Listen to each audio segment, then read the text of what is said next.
Mesmo assentados como estamos, meus irmãos, vamos abrir as nossas Bíblias no segundo livro de Samuel, capítulo de número 23. Nós faremos a leitura do versículo 8 ao versículo de número 39. 2 Samuel, capítulo 23, versículo 8 em diante, nos diz assim: São estes os nomes dos valentes de Davi: Josebe-Bessebete, filho de Taquemone, o principal dos três. Este brandiu a sua lança contra 800 e os feriu de uma vez.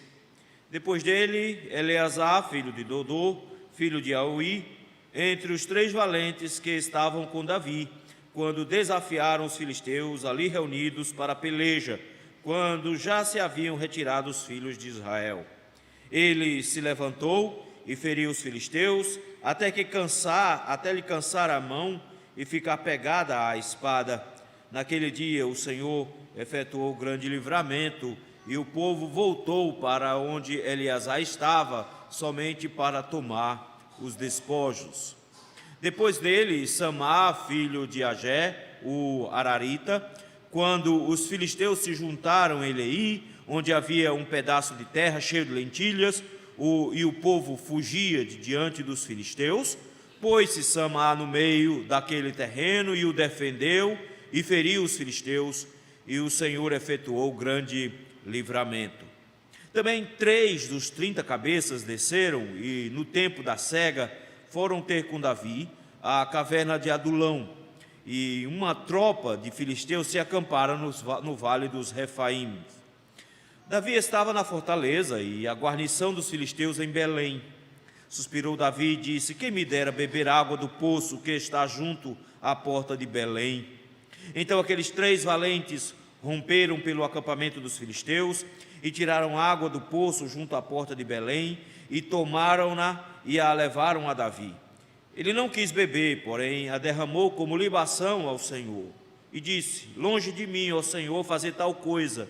Beberia eu o sangue dos homens que lá foram com perigo de sua vida, de maneira que não a quis beber. São estas as coisas que fizeram os 3 valentes. Também Abisai, irmão de Joabe, filho de Zeruia, era cabeça de 30, e alçou a sua lança contra 300 e os feriu, e tinha nome entre os primeiros 3. Era ele mais nobre do que os 30, e era o primeiro deles, contudo, aos primeiros 3 não chegou. Também Benaia, filho de Joiada, era homem valente de Cabzeel e grande em obras. Feriu ele 2 heróis de Moabe. Desceu numa cova e nela matou um leão no tempo da neve. Matou também um egípcio, homem de grande estatura. O egípcio trazia uma lança, mas Benaia o atacou com um cajado, arrancando-lhe da mão a lança e com ela o matou. Estas coisas fez Benaia, filho de Joiada, pelo que teve nome entre os primeiros 3 valentes. Era mais nobre do que os 30, porém aos 3 primeiros não chegou, e Davi o pôs sob a sua guarda. Entre os 30 figuravam Azael, irmão de Joabe, Elanã, filho de Dodô, de Belém, Sama, Arodita, Elica, Arodita, Elis, Pautita, Ira, filho de Iques, Tecoaita, Abiezer, Anatotita, Mebunai, Cusatita, Zalmon, Auita, Maarai, Netofaitita, Elebe, filho de Baanã, Netofatita, Itaí, filho de Ribai, de Gibeá, dos filhos de Benjamim, Benaia, Piratonita, Ridai, dos ribeiros de Gás, Abi, Albon, Arbatita, Asmavete, Baromita, Eliaba, Salbonita, os filhos de Jazem, Jonatas, Samá, Araraita, Aião, filho de Sará, Ararita, Elifete, filho de Asbai, filho de um Maacatita, Eilã, filho de Aitofel, gileonita, Ezrai, carmelita, Parai, arbita, Igal, filho de Natã, de Zobá, Bani, gadita, Zeleque, amonita, Narai, beorotita, e os que traziam as armas de Joabe, filho de Zeruia, Ira, itrita, Garebe, itrita, Urias, eteu, ao todo 37. Vamos orar? Senhor meu Deus, dá-nos graça, Senhor, nesse momento, quando diante da Tua palavra, precisamos da Sua graça e da Sua misericórdia para entendê-la. Abre o nosso entendimento, Senhor, e fala conosco, meu Deus, no nome santo de Cristo Jesus, é que nós te pedimos. Amém. Irmãos, a Igreja de Cristo, ela precisa ter sempre em sua mente algumas concepções, entre elas, de que nós não vivemos num paraíso, pelo contrário, quando a Bíblia descreve a vivência da igreja nesse mundo, descreve como um exército em meio a uma batalha. Nós somos como que guerreiros, e enquanto guerreiros, nós precisamos nos dedicar nessa obra. O apóstolo Paulo, escrevendo a Timóteo, nos lembra que um soldado no campo de batalha não cuida dos seus próprios interesses, mas sim de agradar aquele que o arregimentou. Nesse sentido, meus irmãos, cada um de nós olhamos para Cristo, que é o grande guerreiro, o grande vencedor, para que possamos, nos espelhando nele, trilharmos os mesmos caminhos que ele.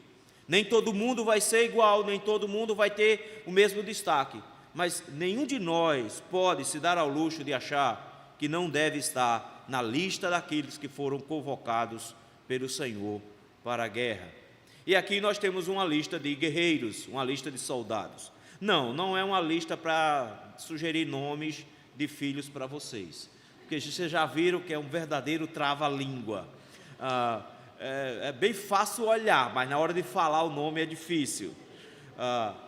Davi não traz, o texto não traz simplesmente uma lista dos homens que estiveram com Davi, mas tem um propósito. O texto nós vimos que está dentro de um quiasmo. Nós já estamos chegando ao final desse quiasmo, onde inicia-se com um pecado de um rei, no caso o pecado de Saul, e vai terminar no próximo capítulo com um pecado de Davi. Logo em seguida, após o pecado de Saul, é descrito alguns atos heróicos de alguns homens de Davi. Lá em específico, foram atos contra gigantes, e mostram que não foi só Davi que venceu os gigantes, mas que o Senhor também usou homens para também enfrentar gigantes. No meio desse quiasmo, nós tivemos dois cânticos, um primeiro, capítulo de número 22, e um segundo, no capítulo de número 23. E agora nós retomamos o que foi o segundo ponto do quiasmo, que foi os valentes de Davi. Nós vamos nos lembrar, meus irmãos, que mais do que trazer uma lista de grandes heróis, de grandes homens, o texto está preocupado em mostrar como Deus conduz a sua história, de como o Senhor conduz as suas vitórias, e que Ele não usa somente uma pessoa, de forma que nós não temos o direito de terceirizar as nossas batalhas, que em meio às guerras que o Senhor quer travar no combate aos seus inimigos, Ele nos usa, cada um de nós, onde cada um de nós olhamos não necessariamente para esses heróis, porque eles em si não têm as qualidades necessárias, mas nós olhamos para aquele que contempla cada uma dessas características, e olhamos para Cristo, que é o grande vencedor.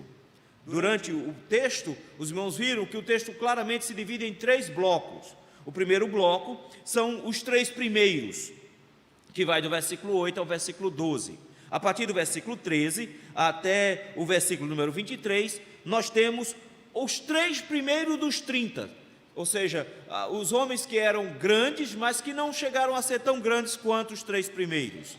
E a partir do versículo número 24, nós temos a lista dos 30, e aí você vai ter a sugestão dos nomes dos filhos.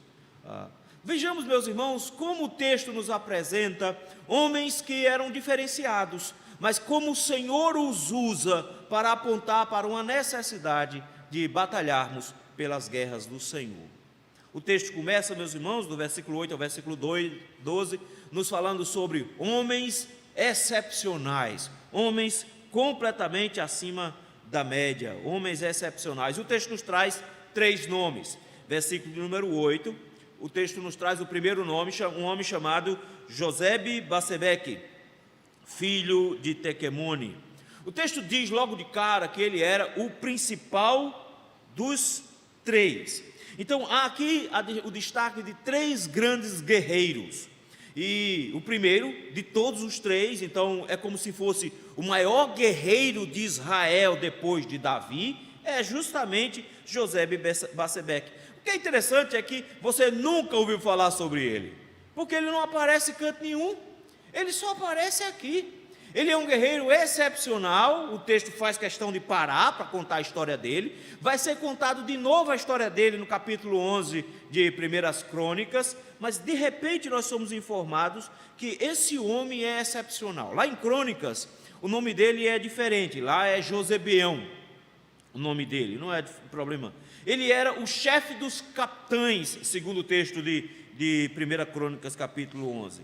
E aqui diz que qual era o diferencial dele? Ele era alguém que lutava com uma lança. A lança era um instrumento de ataque grande, que servia muito para fazer ataques à distância, mas não era um instrumento tão fácil de manusear, porque por ter os lances bem longos, você tinha que ser muito hábil para trazer a lança de forma que você já tivesse ela pronta para um segundo lance, porque se você se perdesse nisso, você estava desprotegido. Era com essa arma que ele lutava. Qual é o grande diferencial de Josebe Basebeque? O texto nos diz que ele brandiu a sua lança contra 800. Aí não é brincadeira, não. A questão toda é que o texto dá a ideia de que ele fez isso sozinho, que ele matou 800, e não foi com uma paulada só não, a ideia não é essa, porque o texto diz que ele fez isso, feriu de uma vez. Tem uma contradição entre o texto daqui e o texto de 1 Crônicas, capítulo 11, versículo 11, porque lá diz que ele feriu 300, matou 300 de uma vez com a sua lança. É possível que tenha havido um problema na hora de copiar os dados, porque número em hebraico é muito difícil de você calcular. Então eles fazem uma soma louca lá, que a gente nunca sabe direito como é que funciona. E às vezes acontece de haver essas confusões. Por que eu acho que não foi os 300 que está lá, que os 300 foi uma falha na hora de copiar? É porque tem outro aqui, Abisai, no versículo 18, também matou 300 e não foi tão excepcional assim. Então parece que ele matou 800 homens numa única batalha, e ele fez isso sozinho. Você vai, pastor, mas foi não, 800 não, acho que foram uns 300, e você está achando 300 pouco? 300 não é pouco não. Ele matou 800 homens. O que eu acho especial aqui, meus irmãos, quando eu olho para Josebe Basebeque, é o fato de que o Senhor garantiu uma vitória a Israel, usando um homem que se interessou em manter-se numa batalha, onde sempre vai se referir aqui nos outros versículos, que Israel fugia. Então presumimos aqui o que está acontecendo, é que também de novo os soldados começaram a fugir, ficou Josebe Basebeque de novo, e ele sozinho matou 800, sozinho. O segundo nome é no versículo 9, um homem chamado Eleazar, filho de Dodô, e o nome do pai dele é que é bonito, filho de Dodô. Esse homem, meus irmãos, está entre também os 3 valentes. O texto nos diz que ele estava numa batalha, provavelmente na batalha de Pas-Damim, que se refere lá em 1 Samuel, capítulo 17, e ele usa uma arma diferente. De novo o texto, e ele vai repetir mais à frente, vai dizer assim: quando se haviam retirado os filhos de Israel. Numa batalha contra os filisteus, parece que eles começaram a perder, e aí o pessoal mais frouxo se mandou. O exército fugiu dos filisteus. E ao contrário do exército todo, o que é que Eleazar resolveu fazer? Ele resolveu continuar a batalha. Ele não saiu, ele não arredou o pé. Ou seja, mais um que ficou sozinho.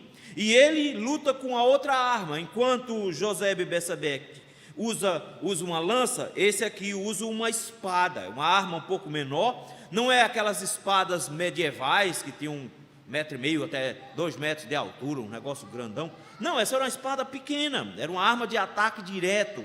E esse camarada, o texto nos diz que ele se levantou e feriu os filisteus até lhe cansar a mão e ficar pegada à espada. Esse homem, ele não é contado entre aqueles que matou muita gente, notou? Mas esse homem é contado como alguém que não desistiu de jeito nenhum da batalha, de forma que ele ficou com uma cãibra na mão. Quem aqui já segurou alguma coisa por muito tempo, sabe que quando vai abrir a mão depois, dá trabalho. Foi isso que ele fez. Ele agarrou a espada com tanta força e por todo o tempo. E meus irmãos, não é um negócio, quem já trabalhou pregando prego sabe mais ou menos o que é segurar uma espada, porque é pesado, você precisa segurar com força, machuca a mão. Esse homem está com a espada agarrada na mão, que parece que a espada se torna parte do braço dele, e não dá para abrir a mão, já imaginou? Esse homem termina a batalha sujo, suado, cheio de sangue por tudo quanto é lado, mas não consegue soltar a espada de tanto tempo e com tanta força que ele segurou a espada. E o texto diz que a mão ficou, a espada ficou agarrada à mão dele naquele dia. Mas olha que bonito, como é que o texto continua. E o Senhor efetuou grande livramento. Foi Deus que deu a vitória, tanto a José e Bessebete, que matou 800, como deu a vitória também a Eleazar. Ele lutou feito um louco, ele ficou com a espada agarrada na mão, até quando depois que terminou a batalha, teve dificuldade de abrir a mão para tirar a espada, mas o Senhor deu um grande livramento por meio desse homem, lutando ele sozinho. E o exército que fugiu? Voltou. Final do versículo 10. E o povo voltou para onde Eleazar estava, para quê? Só para recolher os despojos. Eleazar lutou sozinho. Um último homem, versículo número 11, é um homem chamado Samá, filho de Agé, ele é um ararita. O texto nos diz que ele estava também lutando contra os filisteus. O texto diz que eles se juntaram em Leí. Há quem diga que é a mesma batalha onde lutou o Eleazar, porque lá em Primeiras Crônicas vai dar a ideia de que é na mesma batalha. O que aconteceu aqui é que o exército dos filisteus se ajuntaram e avançaram sobre a terra, e tinha um campo onde havia uma plantação de lentilhas. A gente não sabe ao certo se eram lentilhas ou se era cevada, como está lá no texto de Primeiras Crônicas, mas o que a gente sabe, era um campo de plantação. E o que aconteceu com o povo de novo? O povo fugiu, ninguém ficou na frente. Provavelmente isso aqui era a época da colheita, e eles vinham, avançavam. Lembra que os filisteus sempre faziam isso, avançavam sobre Israel, roubavam toda a colheita e iam embora, e o povo foge aqui. E o que acontece é que Samá não fugiu. O texto nos diz que, enquanto todo mundo estava fugindo, ele se colocou no meio do terreno, ele se colocou no meio da propriedade, e o texto diz que defendeu a propriedade e feriu os filisteus, e de novo, o Senhor efetuou grande livramento. Ele não deixou que os filisteus tomassem a terra. O motivo é muito óbvio: a terra não pertence a Israel, a terra pertencia ao Senhor, era a herança de Israel, e ele não podia permitir que os inimigos abraçassem a terra prometida. Ele não permite isso. Ele não está defendendo lentilhas, ele está defendendo a promessa do Senhor, ele está defendendo a herança de Deus, e ele luta sozinho dentro desse campo de batalha. E eu acho fantástico, porque ele não deixou que assumissem aquele território. Ele manteve aquele território protegido, sozinho, e ninguém entrou.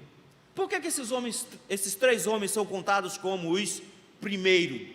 Eles são o número 1, a força de elite de Davi, porque esses homens são capazes de mostrar persistência, insistência, resiliência, lutando sozinhos. Eles lutam sozinhos, e eles conseguem vitórias sozinhos, Porque eles são simplesmente fantásticos, são mais ou menos vingadores. Não, é porque esses homens, na verdade, eles estão acompanhados pelo Senhor, eles estão lutando as guerras do Senhor, e por isso o texto por 2 vezes disse: o Senhor foi quem efetuou livramento. Esses homens, eles se colocaram à disposição para morrer, eles não têm problema nenhum com isso. Eles são habilidosos com lança, eles são habilidosos com espada, eles têm coragem para dar e vender, mas eles se colocam à disposição para serem usados pelo Senhor, e nessa disposição que eles se colocam, eles apontam para Cristo.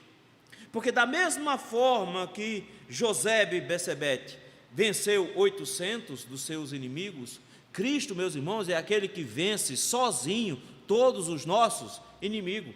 Ele vence Satanás e seus anjos, ele vence o poder do pecado sobre nós, e ele vencerá a morte no final. E ele, em todos os pontos, ele diz, ele venceu sozinho, como diz no Salmo. Da mesma forma como Eleazar, o Senhor também precisou ficar grudado à cruz, para que nós também tivéssemos vitória, e ele também venceu sozinho, de forma que a única parte que cabe para mim, o exército covarde, é voltar para recolher os despojos que Cristo conquistou.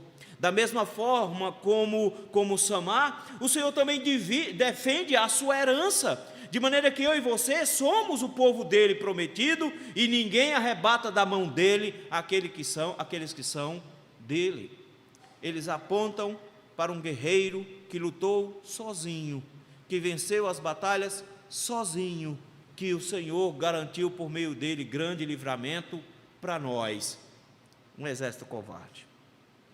Nesse ponto, meus irmãos, quando nós olhamos como exemplo, nós não olhamos nem para Josebe, nem para Eleazar, nem para Samar. Nós olhamos para Cristo como um guerreiro excepcional, um homem excepcional que venceu sozinho. Mas ao mesmo tempo nós descobrimos que é necessário, meus irmãos, que tenhamos coragem para andarmos nas batalhas do Senhor. Nós não precisamos de um exército enorme para travarmos as batalhas do Senhor.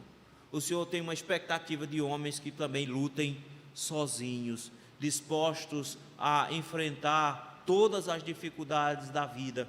E o Senhor tem mantido pastores e missionários na ponta de lança, lutando sozinhos, em muitos momentos, para que o nome do Senhor seja glorificado e Ele possa trazer grandes livramentos. Mas não é só para eles não, cada um de nós também é convidado a seguir os passos de Cristo.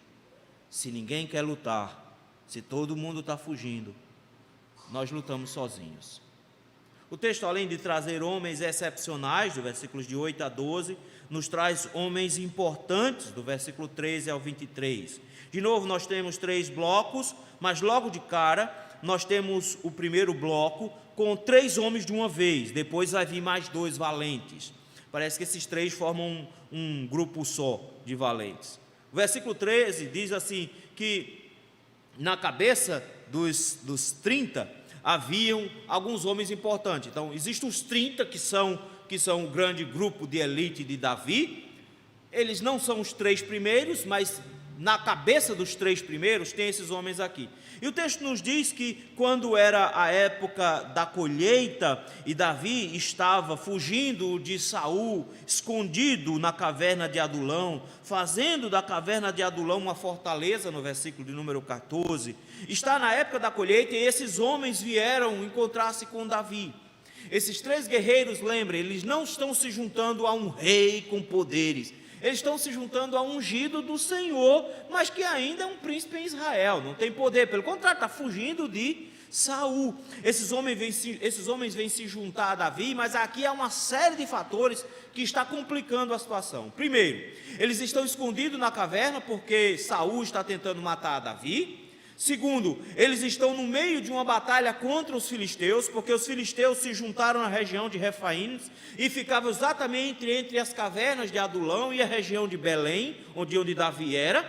Então estava aquele exército todo ali acampado. E pior, estava na época da cega, justamente naquele período que os filisteus ficavam mais agitados por causa da colheita, mas principalmente na época que não tinha chuva, na época que o calor era mais forte, e está lá Davi naquela situação, dentro de uma caverna, provavelmente que a água já não estava tão boa, aquele calor de matar, os filisteus fazendo aquele maior salseiro, e Davi faz aquilo que a gente chama de pensou em voz alta. O texto diz, versículo de número 14, que Davi estava na sua fortaleza, a guarnição dos filisteus em Belém. E Davi suspirou, versículo 15, só pensou em voz alta: quem me dera beber água do poço que está junto à porta de Belém. Por que Davi quer beber água de lá? É mais ou menos assim, que me deram uma Coca-Cola agora.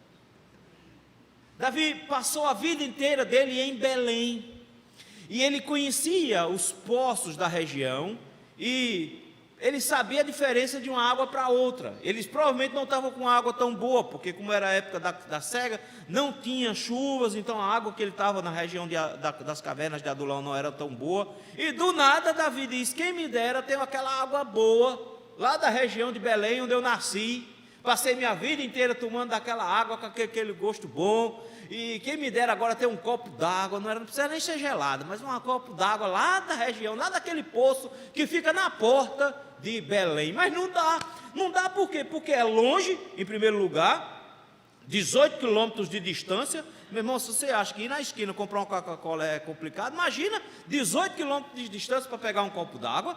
Ainda existe um exército lá no meio, tomando toda a região, não dá. Por isso que não é um pedido de Davi. Davi não está pedindo nada. Davi não está dando uma ordem: vá lá, traga um copo d'água para mim. Davi não está dizendo isso, não. Davi só está dizendo: eita, que vontade de tomar água lá do poço de Belém. Aquela água era muito boa, aquela água é boa, quem me dera tomar um copo daquela água. E aí o que esses homens fazem? Versículo de número 16: então aqueles 3 valentes romperam pelo acampamento dos filisteus. Você tem noção do que é isso? 3 homens passam por dentro de um acampamento de inimigos. Como é que eles fizeram isso? Não tenho a menor ideia. A gente não sabe se eles tiveram alguma briga lá no meio também, se eles precisaram matar alguém. A gente não sabe se eles entraram escondidos, se eles desviaram, mas o que a gente sabe? Eles passaram pelo acampamento dos filisteus, andaram 18 quilômetros, foram até Belém, tiraram a água do poço que Davi tinha dito, do poço que ficava perto da porta de Belém, do poço perto da porta de Belém. Pegaram a água e trouxeram para Davi. Você já parou para pensar? Eles tiveram que atravessar o acampamento 2 vezes, 18 quilômetros indo, 18 quilômetros voltando. Pegaram um copo d'água e trouxeram para Davi. E o que é que Davi faz com a água? Derrama. Aí a gente fica desesperado, né? Pelo amor, depois de um trabalho desse, os caras se arriscaram a morrer pelos filisteus, caminharam feito um doido, e de repente Davi derrama. Não, Davi está dizendo o seguinte: não posso beber essa água porque eu não sou digno dessa água. Essa água não é mais água. Notou? Davi diz: isso aqui não é água de Belém, isso aqui não é água que eu queria. Ela ganhou tanto valor pela caminhada e pelos perigos que esses homens fizeram, que a água agora ficou com um preço inestimável. Não dá mais para calcular o preço dela.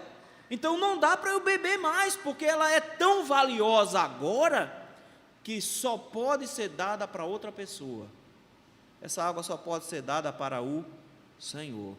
E dentro de uma caverna, Davi transforma a caverna em um templo e dedica ao Senhor em sacrifício aquela água. O texto diz que derramou como libação ao Senhor aquela água. Ele entregou como sacrifício ao Senhor. Aqueles homens, meus irmãos, dedicaram a própria vida para servir o rei por amor. Eles dedicaram a possibilidade de morrer, o cansaço da viagem, porque eles amavam muito o seu rei. Por isso eles são agora dados como aqueles que se entregam vivos, como sacrifícios vivos na presença do Senhor. E Davi diz: longe de mim, versículo 17, ó Senhor, fazer tal coisa. Beberia eu o sangue dos homens que lá foram com perigo de vida? de maneira que não quis beber. E o texto para dizendo, são isso que fez, foram essas coisas que fez, eram os três primeiros valentes. Eu acho fantástico nisso aqui, porque o texto nos mostra 3 homens que estão dispostos a fazer qualquer coisa por amor ao seu rei, e que o mínimo desejo, o desejo mais pequenininho que o seu rei possui, eles estão dispostos a morrer para satisfazer o desejo desse rei. Mas esse rei sabe exatamente o que eles estão fazendo, como em Romanos capítulo 12, versículos 1 e 2, eles estão entregando os seus corpos como sacrifício vivo, santo e agradável a Deus. O que eles fizeram não foi buscar água para o rei, foi prestar um culto racional ao Senhor. Por isso que tudo é dedicado ao Senhor, tudo é dedicado ao Senhor. Depois vem 2 guerreiros aqui, versículo de número 18, vem Abisai.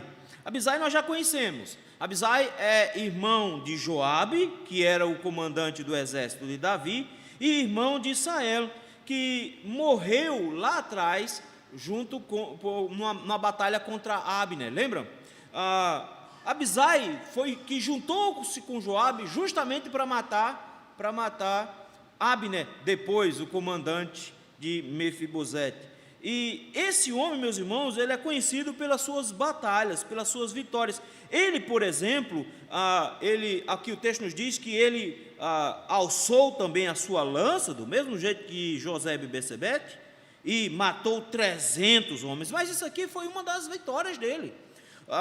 Um pouquinho mais atrás nós vamos ver que quando Davi estava numa batalha, um dos gigantes quase matou Davi, e adivinha quem salvou Davi e matou o gigante? Foi justamente Abisai que fez isso. Ele salvou Davi de um gigante. Mais tarde, quando Joabe for se rebelar contra Davi para colocar Adonias como rei, ele vai defender a lealdade a Davi.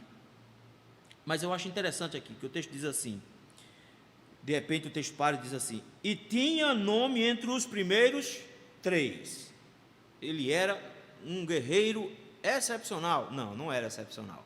Ele era um guerreiro importante. Mas o texto para no versículo 19 para dizer, ele era mais nobre do que os 30, ou seja, entre o grupão, ele estava lá na frente, mas ele não chegou aos 3 primeiros. Que decepção, não é?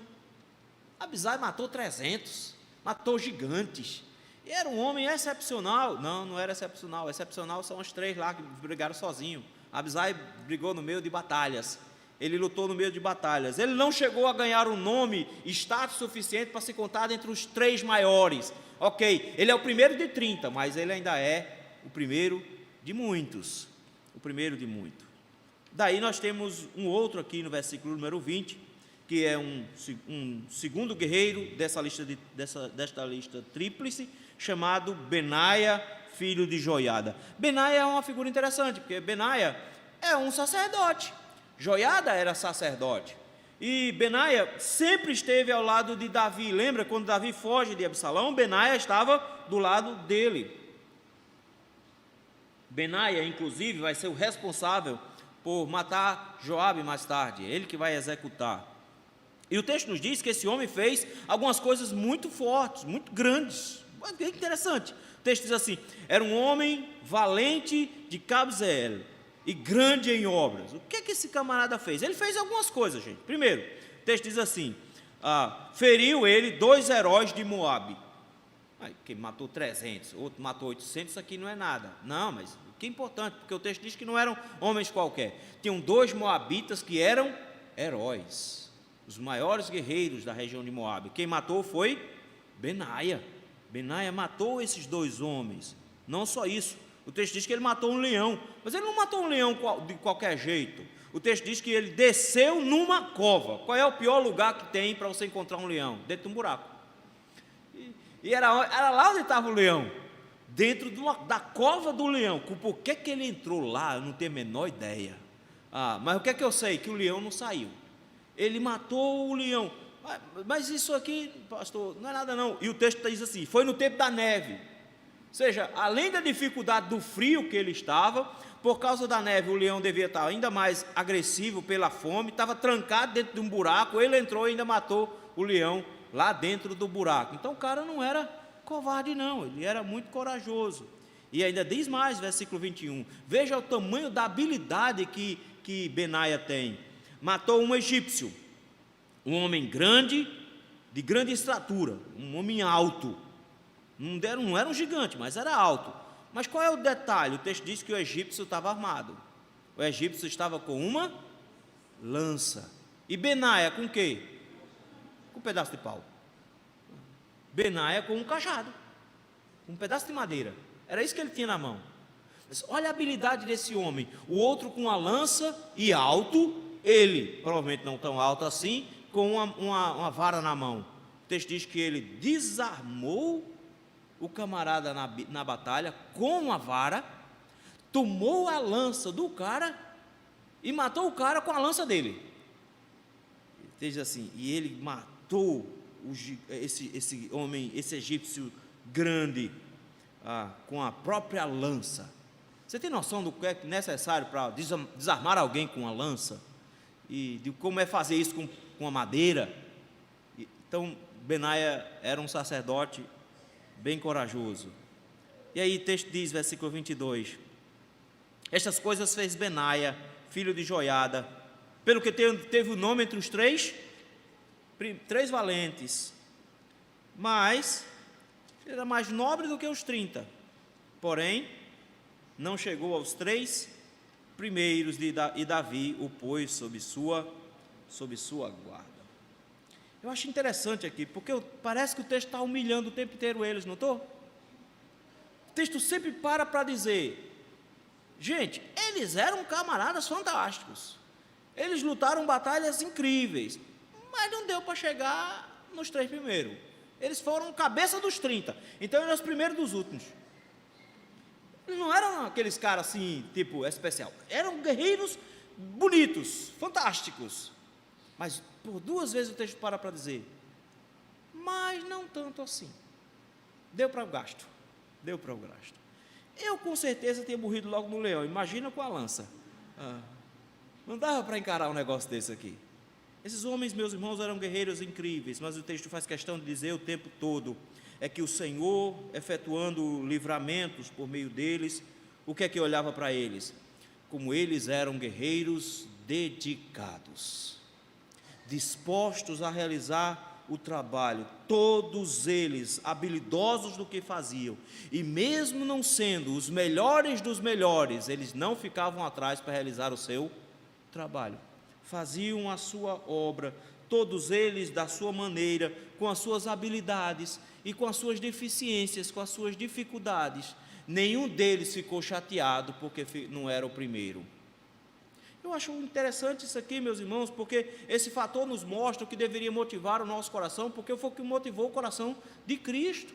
Cristo, da mesma maneira, meus irmãos, Ele é a própria água que sai de Belém, Ele é a própria água que nos mata a sede espiritual, que faz com que do nosso coração saia um rio de água viva, mas Ele igualmente arriscou a sua própria vida, morrendo para que eu e você pudéssemos ter essa água da vida. Cristo se sacrificou e apresentou a nós o seu sacrifício, da mesma maneira. Cristo, da mesma maneira, enfrenta também todos os gigantes, matando o leão que ruge como Satanás, matando gigantes e desarmando os guerreiros. Ele é descrito como aquele que desarma Satanás, como sacerdote também, é um guerreiro. Cristo é apresentado aqui, meus irmãos, mas nesse ponto eu preciso me lembrar de que eu e você não precisamos ser excepcionais para servir ao Senhor. Nós só precisamos fazer aquilo que nos foi dado para fazer enquanto dedicados e nas habilidades que nós possuímos. O texto nos chamou a sermos fiéis, realizando o trabalho que nos foi dado para fazer. Eu queria tanto ser um pregador feito Augusto Nicodemos. Quem me dera ter 1 milhão de seguidores na rede social, e aí eu ia estar pregando o Evangelho. Eu queria ter a coragem de Samuel para ir lá para o meio da África, aí eu seria um servo. Não, meu irmão, o Senhor não te chamou para muita coisa não, assim não. É difícil ensinar isso para seminaristas. Eles querem ser sempre o pastor da primeira igreja, depois vira o pastor da primeira igreja que aparecer. A gente olha para uns seminaristas e diz assim: meu Deus do céu, dá graça, Senhor. Dá graça, Senhor, porque eu não sei onde é que vai parar esse coitado. Aí do nada está ele pastoreando uma igreja grande, todo animado, a igreja feliz e despontando. Aí tem um outro lá que é fantástico, o cara tira 10 em tudo, o cara é bom em tudo. E onde é que o senhor coloca? Coloca na igrejinha, lá no meio do nada, com 10 pessoas, e ele lá tentando manter as 10 para não perder, ficar com 9. E a gente fica pensando assim: Senhor, o que é isso? Por que isso? Porque não importa, meus irmãos, o seu desejo de grandeza. O que importa é o tanto de dedicação e de fidelidade com a qual você realiza o seu trabalho para o Senhor. Pode ser que você nunca chegue a ser um dos 3, mas contanto que você esteja com o nome na lista. O que nos leva exatamente aos últimos homens. Nós vimos homens excepcionais, nós vimos homens importantes, mas nós temos também homens inesquecíveis, a partir do versículo de número 24. O texto vai nos dizer que são 30, mas é mais de 30, pelo menos tem uns 37 aqui. A lista muda um pouquinho, lá em 1 Crônicas capítulo 11, a lista traz alguns nomes e às vezes retira alguns nomes dessa lista. Por exemplo, lá, falta o nome de Samá, de Eliade e Igal, os versículos 11, 25 e 34. O texto então agora traz uma descrição, simplesmente uma lista de nomes.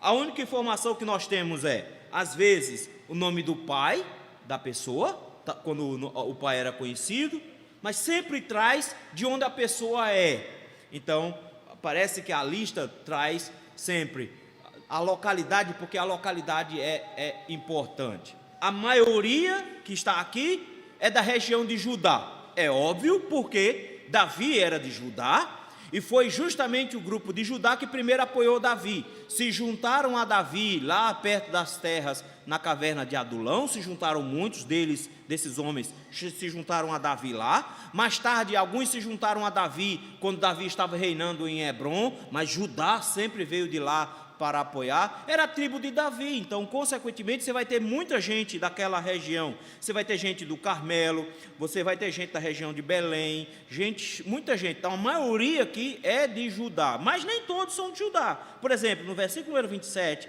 tem um homem chamado Abiezer, e ele era um anatotita, ele era de Benjamim. E não só ele era de Benjamim, mas você vai ter mais abaixo homens da própria região de Saul, de Gilgal. Então você tinha benjamitas aqui de Gilgal, não, de Gibeá. Veja versículo número 29. E havia Elebe, filho de Baná, netofatita, Itai, filho de Ribai, de Gibeá, dos filhos de Benjamim. Então nós temos benjamitas aqui no meio também. Temos gente de Efraim aqui também, versículo número 30, do ribeiro de Gaás. Então eram gente de Efraim, mas não eram só isso. Sabe o que é bonito?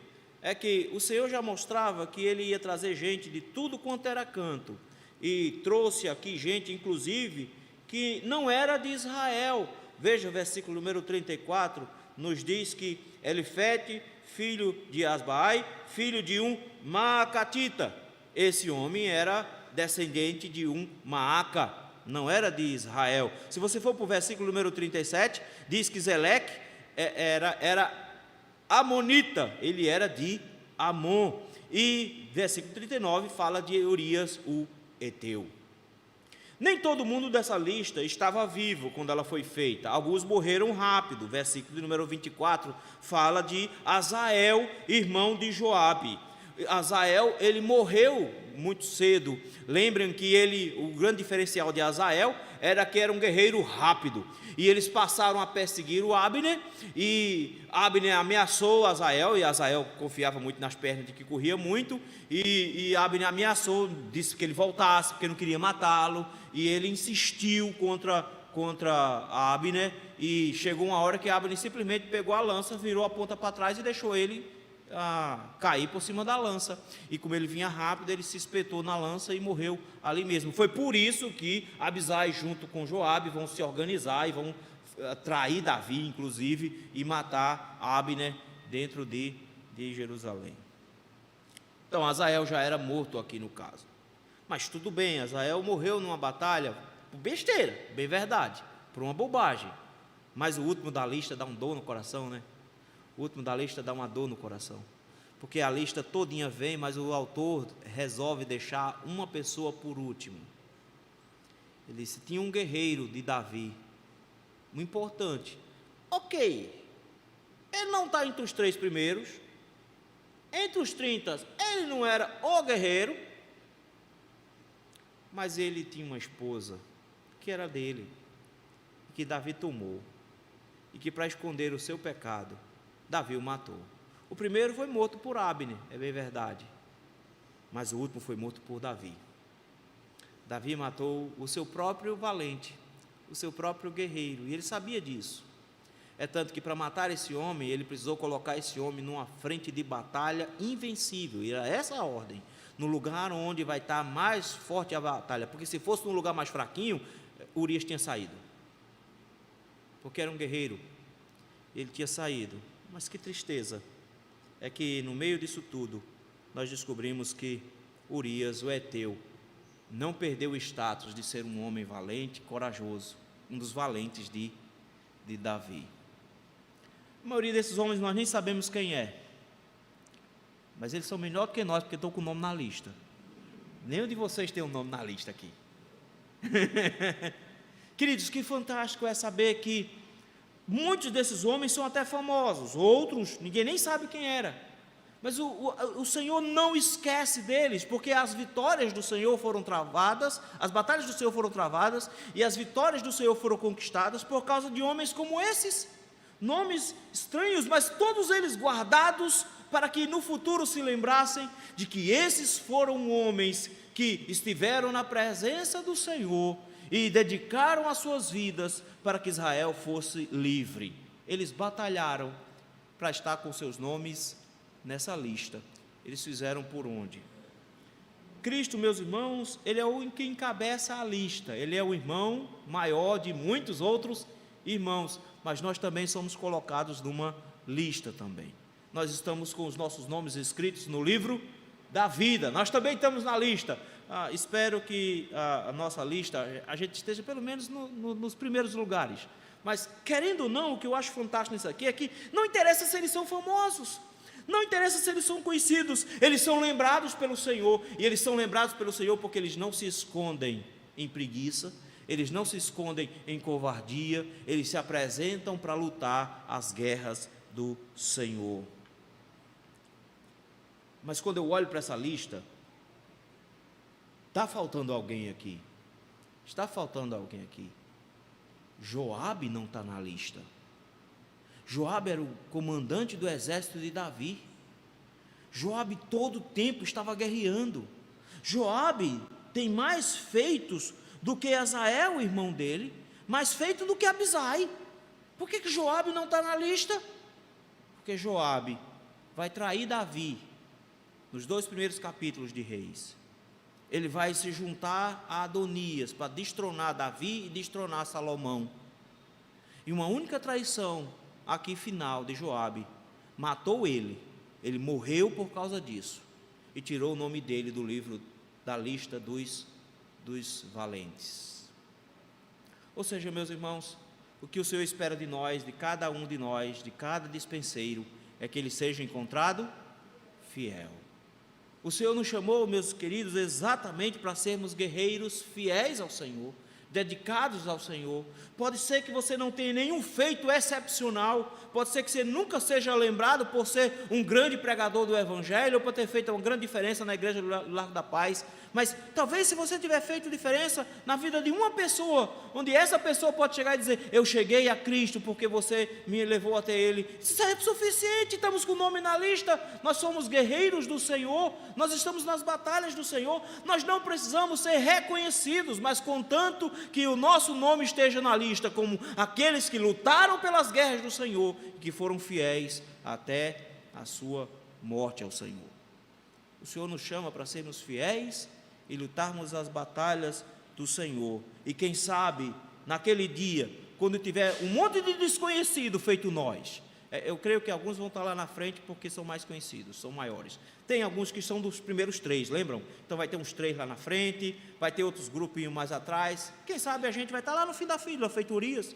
Mas tudo bem, mas contanto que quando o Senhor olhar para os 30, que não são 30 aqui, não pensa que é 30 o número fechado, porque já viram que é 37. 30 era como eles eram conhecidos, era o título. Mas quando o Senhor olhar para os 30, todos nós lá, Ele pelo menos diga: servo bom e fiel, foste colocado sobre o pouco, e foste fiel no pouco, e quem é fiel sobre o pouco, sobre o muito eu te colocarei. A nossa esperança é que o nosso nome esteja na lista dos valentes no final, que lutaram as guerras do Senhor, que foram fiéis ao Senhor até o final, mesmo não sendo excepcionais, mesmo não sendo muito importantes, mas sendo inesquecíveis pelo Senhor, sendo lembrados pelo Senhor. O texto, meus irmãos, traz homens valentes de Davi, que lutaram as guerras do Senhor e foram amparados pelo Senhor. Mas eu creio que nós temos um grande desafio aqui, é encontrar não só nas qualidades deles, mas nas próprias qualidades de Cristo, o vencedor, aquilo que nós deveríamos manter em nosso coração, para sermos guerreiros do Senhor. E aí eu vou pegar a lista do jeito que eu acho que ela deveria vir, porque eu acho que deveria vir dos piores para os melhores. O autor foi que o colocou invertido, ele colocou dos melhores para o pior, a gente vai ficando mais chateado à medida que a lista vai andando. Meu irmão, não interessa se você tem as habilidades de bradar uma espada e matar 800, uma lança e matar 800. Eu não sei se você tem a força de vontade de lutar até ficar com uma espada grudada na mão. Pode ser que a única coisa que sobe para mim e para você seja o nome na lista. Mas o Senhor nos espera que estejamos fazendo o nosso trabalho. Ele espera nos encontrar numa batalha. Ele espera nos encontrar numa guerra, lutando a batalha do Senhor. Então, meu irmão, eu acho que a primeira lição que nós tiramos aqui é: não busque ser conhecido, não busque ser famoso, esse não é o nosso alvo. Não fica estressado porque você queria todas as habilidades do mundo. Quem me dera tocar, assoviar, chupar cana ao mesmo tempo. Não era isso que eu queria, porque aí eu servia o Senhor. Meu irmão, se o Senhor só te deu a capacidade de assoviar mais ou menos, vai assoviando para Deus. Vai fazendo a obra do Senhor dentro das habilidades pequenas que o Senhor te deu. Nós às vezes subestimamos as capacidades pequenas que o Senhor dá, e achamos que se o Senhor nos desse uma grande capacidade, meu irmão, o Senhor às vezes nos dá um único talento e a gente enterra, porque é pouco, quando na verdade o Senhor nos conclama a sermos os valentes e lutarmos as batalhas do Senhor, independente de quais são o tamanho das suas habilidades, da força que você possui, mas contanto que você seja encontrado fazendo o seu trabalho e fiel ao Senhor, para não perder o nome da lista, feito Joabe. O Senhor nos convida hoje a nos engajarmos no exército, deixarmos de ser os crentes 3S, salvo, sentado e satisfeito, feito Raul Seixas, sentado na cadeira com a boca cheia de dentes, esperando Jesus voltar. O Senhor nos convida a fazer alguma coisa, a lutarmos as batalhas do Senhor. Pastor, eu não sei o que fazer. Meu irmão, pega o WhatsApp, manda um versículo para todo mundo, até todo mundo te bloquear, todo dia, ao invés de ficar mandando aqueles bom dia colorido piscando, manda um versículo para todo mundo e faz uma lista lá, fulano e tal, você está precisando de oração, eu quero orar por você. Você tem algum pedido especial? Estou orando por você agora. Meu irmão, pega o WhatsApp, fica lá no WhatsApp, orando e pregando o Evangelho. Meu irmão, não tem tempo para isso não, querido. Coloca um versículo no seu story lá, feito um pastor que eu conheço. Todo dia coloca um versículo lá. É alguma coisa. Esse versículo vai chegar na mão de alguém, alguém vai vê-lo, alguém talvez precise. Nós não precisamos ser excepcionais. Eu não preciso abrir uma igreja com 1000 membros. Eu só preciso ser relevante para uma pessoa, isso é o suficiente. O Senhor não nos convidou a sermos excepcionais. O Senhor nos convidou a fazermos parte da lista para sermos inesquecíveis, fiéis e fazendo o trabalho. Além do mais, meus irmãos, nós precisamos nos lembrar que o Senhor nos chamou para sermos corajosos, para enfrentarmos as lutas. O Senhor nos chamou para enfrentarmos mesmo. E não ficar acovardado. Ai, pastor, mas se eu começar assim, o povo vai. O povo vai mesmo de qualquer jeito, meu irmão. Não tem essa.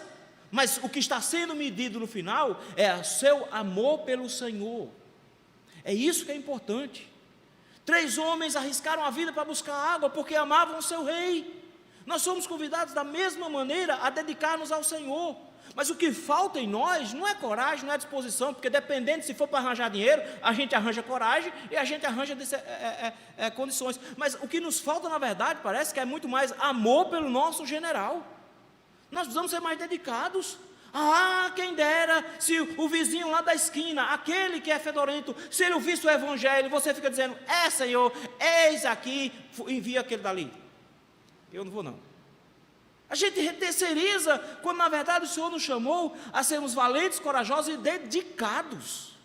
O Senhor vai usar as suas habilidades. Ah, pastor, mas eu não sei, eu não tenho as habilidades. O próprio Jesus nos ensinou que Ele nos deu o Espírito Santo e Ele nos fará lembrar todas as coisas que nos tem ensinado. Meu irmão, quando você começar a pregar o Evangelho, você vai descobrir que você sabe muito mais versículo decorado do que você imaginava.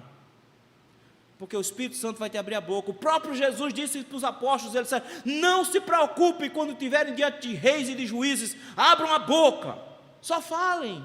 E nós temos um pescador pregando e 3.000 pessoas se convertendo. Nós temos Paulo pregando para governadores, sem se intimidar porque estava preso.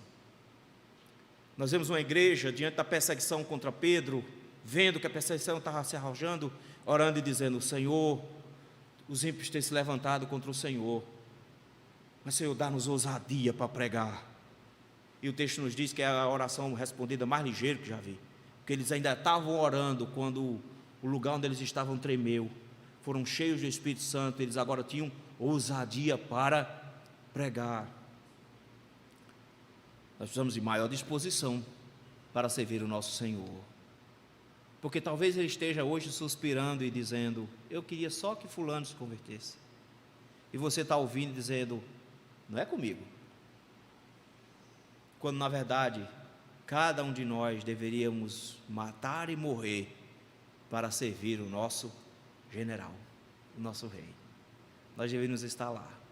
Talvez, se você se dedicar bastante, talvez, se você correr muito atrás, talvez, se você se esforçar muito na presença do Senhor, quem sabe você vai de repente descobrir que o Senhor vai te colocar na frente da batalha. Quem sabe, de repente, Ele vai te dar a honra de você ser um daqueles que lutam sozinho, que não tem uma equipe que vai junto com ele, que ninguém vai ampará-los, que vai ficar sozinho com uma lança na mão, matando 800, vai ficar com câimbras no braço, depois de lutar numa batalha. Quem sabe você não é daqueles que, a única coisa que você vai descobrir é que todo mundo veio aproveitar do trabalho que você fez sozinho. Quem sabe o Senhor não vai te colocar nessa posição privilegiada de servir a todos e não ser servido por ninguém. Se você chegar numa posição dessa, lembre-se, você é um dos 3 primeiros.